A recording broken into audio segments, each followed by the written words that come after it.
Hallo Wimpie, hallo Ella, hallo maatjies. Hallo Dominee, hallo maatjies, dis lekker om julle weer te sien. Hallo Dominee, hallo maats. Ja, dit is. Ja, ek hou ook van hierdie maand daar saam met julle kuier. Dit is vir my so baie lekker om oor Jesus te praat en alles wat met Jesus se lewe te doen het. En hoe dit in ons lewe vandag werk, wat dit vir ons beteken, né? Ja, dit is vir ons ook lekker om van hom te leer. Nou ons gaan vandag oor 'n baie belangrike onderwerp gesels en dis nederigheid. Nee, wat is dit Dominee? Nou juis, dink 'n bietjie mooi oor die woord nederigheid. Nou, as ons in die ou Afrikaans gepraat het, dit gaan oor neer, soos 'n neerbuig.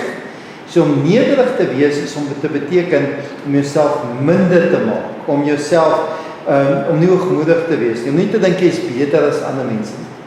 Ek het 'n storie om daaroor te vertel. Wil julle my storie hoor? Goed. Daar's 'n mooi storie oor lepels en messe en virke wat in 'n laai lê. Julle ook 'n laai by julle huis wat dis die messe virke lepel laai. Julle ook. Ja. En as jy dit so oopmaak, dan klingel dit so en alles lê so mooi in so hokkie, né? My ma sê ons teelepels loop van self weg. Ja, wel, dit voel in party huise so dat al die teelepels van self wegloop. En hierdie storie gaan juis oor 'n teelepeltjie, né? En hoe dit gebeur het is, hierdie eetgerei, die teelepel, die mes en die virke lê so in 'n laai. En hulle stry oor wie's die belangrikste in daardie eetgerei. Die mes het seker gesê, hy is Ja, hy kan sny. En toe sê die groot lepel, maar sy is die belangrikste want sy kan, wat eet ons als met 'n groot lepel? Pudding, ek hou van pudding en roomys. Natuurlik is dit die belangrikste. Wat nog?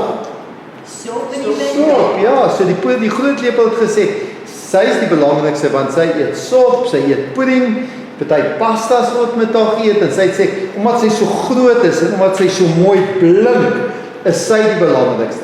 Wat het die virk gesê? Die virk sê: "Ag nee, ek is die belangrikste. Kyk my punte staan soos 'n kroon, soos 'n koningin."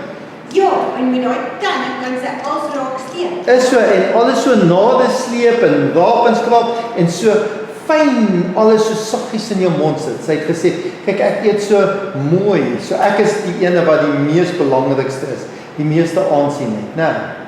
Maar wat van teelepel? Die teelepeltjie het net gedink, wat sal ek tog sê, want ek is nie so groot en blink soos die groot lepel nie. Ek het nie sulke punte wat lyk soos 'n kroon soos die virk nie. En ek kan nie eens die kos so bymekaar maak nie. So miskien beteken ek niks nie. Miskien is ek nie so belangrik nie. Ag, sis, toe. En toe, eendag, toe word die kindjie in die huis siek. En toe kom teelepeltjie word toe nader geroep, want die ma moes vir die kindjie kos gee. En sy probeer, die kindjie was baie siek, die mondjie kon nie mooi groot opgaan nie.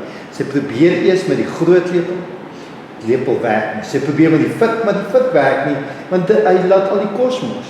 Net so bietjie. Bietjies op 'n slag. Sy vat toe vir teelepeltjie. En met teelepeltjie kon sy weer die kos in die kindjie se mond sit, wat haar weer kon sterk en gesond maak. Maar nie net alleen dit nie. Seker medisyne ook. Ja, hierdie teelepeltjie is ook nader gebring om die medisyne vir die kind te gee. En toe begin teelepeltjie agterkom. Ek is eintlik baie belangrik. Alhoewel niemand dink aan my nie, en alhoewel ek geweet het wie ek is, het ek toe agtergekom, ek sal altyd nederig wees, die minste wees, maar dit beteken nie, ek het geen waarde nie. Ek word op die regte tyd vir die regte doel gebruik. Ja, dit is 'n mooi storie. Is so, en maatjies, weet julle wat? Ons moet dit in die lewe ook besef, elkeen van ons is mooi en uniek en het waarde. Alhoewel ander mense jou laat besef, jy is nie sterk genoeg, blink genoeg, of vinnig genoeg, of slim genoeg, of kan nie inkleer soos ander mense, of rympies opsê soos ander maatjies nie. Maar jy is besonder, soos ons almal het, die Here het ons almal besonder gemaak. En dis kom ek vandag hierdie gedeelte vir julle wil vertel van Jesus se doop. Jesus gaan toe en hy kom by Johannes. Johannes die doper was die een wat vooruit gegaan het, om vir mense te sê, daar kom 'n groot persoon. En daardie persoon is eintlik die seun van God. En Jesus moes toe na Johannes die doper toe gaan om deur Johannes die doper gedoop te word. En Johannes se doop het vir mense gesê, bekeer julle, dit beteken draai terug na God toe. Julle het sonde julle moet weer in 'n verhouding met God kom, want dis wat sonde doen. Sonde maak dat ons nie volgens God se woord doen. Waar, Wimpie en Ella, hoor ons wat ons mag doen en nie moet doen? Ons lees in die Bybel, Ons lees dit in die Bybel, en waar hoor ons dit ook? as ons kerk toe kom, As ons kerk toe kom, dan hoor ons dit. So ons lees dit in die Bybel, ons hoor dit ook by ons ouers, wanneer hulle vir ons die Bybel oopmaak, dan hoor ons wat God wil hê ons moet doen en nie moet doen nie. Wat God wil hê ons moet leef vir hom. En daardie wat ons verkeerd doen, maak dan of ons in God se teenwoordigheid leef. Sonde maak dat jy nie in God se teenwoordigheid leef nie. Jesus het gekom om daai afstand tussen ons en hom, wat sonde bewerkstellig, gesê, weet jy wat, ek kom maak julle gesond en heel. Ek maak dat julle God kan ervaar, dat dit moontlik is om God te aanbid, dat God vir ewig saam met julle kan wees. En om dit reg te kry, moes Jesus gedoop word, want Jesus het nie sonde gehad nie. Jesus was 'n perfekte mens. En daarom het Jesus nederig geword, want julle moet nou mooi onthou maatjies. Jesus is eintlik die seun van God. Hy is die koning van die aarde. En hy het die minste geword wat daar kon wees, sodat elkeen van ons eendag en vir altyd in God se teenwoordigheid kan wees. Jesus Christus het die lepeltjie geword, die teelepeltjie, sodat ons almal ook die lepeltjies in God se koninkryk kan word. Daarom moes hy gedoop word. Nou vra dit van ons, wat doen ons elke dag? Ons moet baie keer as almal so loop en spog en almal is so kyk, dink hulle is so goed. Dan moet ons vra, maar ek in my werk, waar kan ek die verskil maak by die skool? Hoe sal julle sê kan 'n mens verskil maak? Wimpie en Ella? jy kan luister vir mamma en pappa. Net jy te luister vir mamma en pappa. Wat nog? Of vir 'n maatjie. Of vir 'n broodjie. deel. Of 'n broodjie deel. Partykeer net om die huiswerk te doen. Ja. Partykeer net om te vra wat jou ouers of jou onderwysers van jou vra. Doen net dit. Om partykeer net gehoorsaam te wees. Of as daai stemmetjie vir jou sê, moenie hierdie ding nou doen. Net dit te doen, dit wat daar om te reageer daarop, want dis wat God eintlik met jou praat, né? Ja. So ons dink ons moet groot dinge doen en om nederig te wees. Nederig beteken, partykeer moet jy maar terug staan, laat ander mense maar dink hulle is so fantasties. Maar jy mag nooit dink jy's nie goed genoeg nie.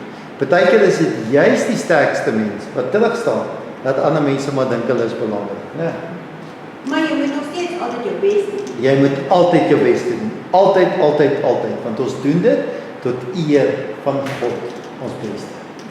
Kom ons bid dat die Here ons sal help om te kyk hoe kan ons nederig leef in hierdie wêreld, sodat God altyd eerste sal wees. En maar partykeer moet ons ook opstaan vir wat verkeerd is, want dis wat Jesus gedoen het, né? Maar hoe staan ons op? Wanneer is ons nederig sodat die Here verheerlik kan word? Kom ons bid saam. Here, om nederig te word vir baie, want ons mense wil maar partykeer spog hoe goed ons is en hoe fantasties ons is. Here, ons almal het waarde soos daai lepeltjie. U het vir ons kom wys, maar u wat buitengewoon goed is, ekstra spesiaal, u het min geword, nederig geword, sodat ons elkeen God se liefde kan ervaar. Wees met ons in hierdie week, Here, dat ons in die regte moment sal weet, nou moet ek kan terugstaan, dat iemand anders ook kan voel wat is liefde. Ons bid dit in Jesus naam alleen. Amen. Wimpie Ella, gaan ons mekaar volgende week weer sien. Ja, Dominee, dankie vir daai oulike storie en dat Dominee ons help om weer van Jesus te leer. As Baie dankie Dominee. Tata maatjies. Tot dan maar.